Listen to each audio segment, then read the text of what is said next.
प्रेम ही एक अशी भावना आहे ना, जी कोणत्याही भाषेच्या पलीकडे असते.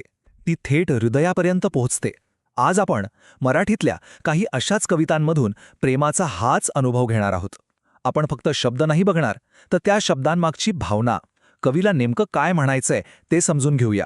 या कवितेची फक्त सुरुवात बघा, किती नाजूक आणि प्रभावी आहे. कवी प्रेयसीच्या डोळ्यांना फक्त सुंदर असं नाही म्हणत, तो त्यांना एका शांत, मायाळू संध्याकाळच्या दिव्यांची उपमा देतोय. म्हणजे एकाच ओळीत सौंदर्य आहे, शांतता आहे आणि एक प्रकारची ऊब सुद्धा आहे. तर कुठल्याही प्रेमाची सुरुवात होते ती नजरेने, नाही का? चला तर मग आपणही आपला प्रवास तिथूनच सुरू करूया. बघूया तरी कवीला त्या पहिल्या नजरेत असं काय दिसलं की तो इतका हरवून गेला. या ओळींमधला विरोधाभास किती सुंदर आहे ना.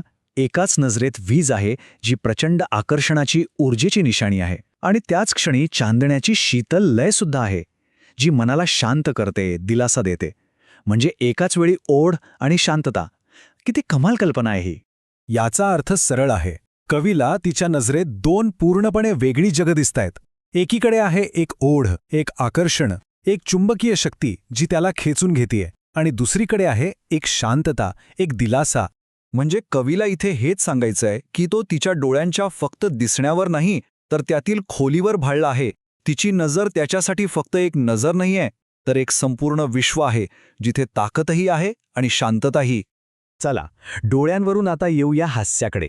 कवी तिच्या हास्याची तुलना थेट पावसाच्या सरीशी करतो. कोरड्या मनावर ओलावा म्हणजे काय? तर जसा पाऊस रखरखीत जमिनीवर पडून तिला नवजीवन देतो, तसंच तिचं हसणं कवीच्या मनात एक नवी उमेद, एक नवी चेतना आणतं.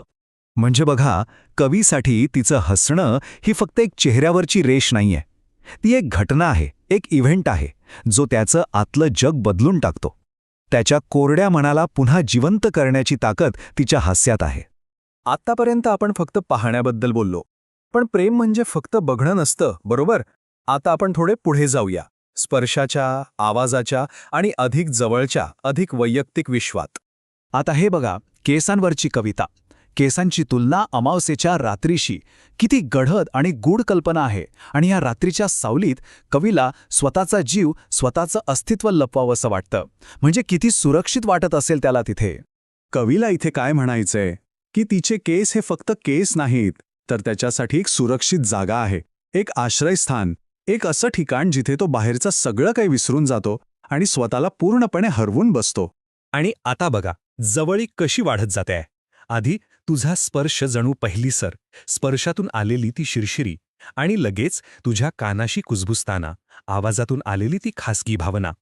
हे दोन्ही क्षण एकत्र येऊन एक खूप जवळचं, खूप इंटिमेट चित्र उभं करतात.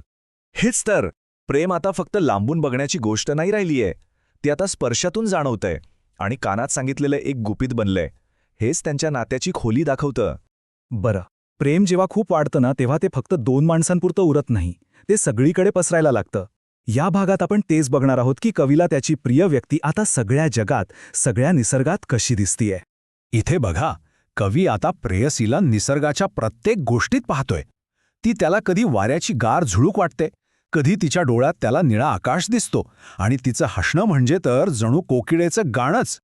याचा अर्थ काय की आता ती फक्त एक व्यक्ती नाही राहिलीये, ती निसर्गाचाच एक भाग बनलीये. कवीसाठी तिचं सौंदर्य, तिची ताकद, सगळं काही निसर्गात मिसळून गेलंय. आणि आता आपण पोचलो आहोत प्रेमाच्या सर्वात खोल आणि शांत टप्प्यावर, जिथे बोलण्याची, शब्दांची गरजच संपते. प्रेम फक्त एकत्र असण्यातून जाणवतं, त्या शांत क्षणांमधून.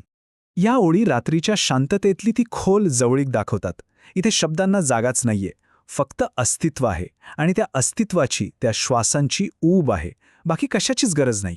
आणि हेच आहे प्रेमाचं अंतिम, सर्वात शुद्ध रूप, जिथे काही बोलावं लागत नाही, काही करावं लागत नाही, फक्त एकत्र असणं हीच सर्वात मोठी गोष्ट असते. इथेच दोन जीव, दोन श्वास खऱ्या अर्थाने एकरूप होतात. आता ही छोटीशी पण खूप प्रभावी कविता बघा, अधीरता. वाट पाहणं तसं त्रासदायक असतं, पण इथे कवी म्हणतोय की ते वाट पाहणं सुद्धा प्रेमाचाच एक सुंदर भाग आहे.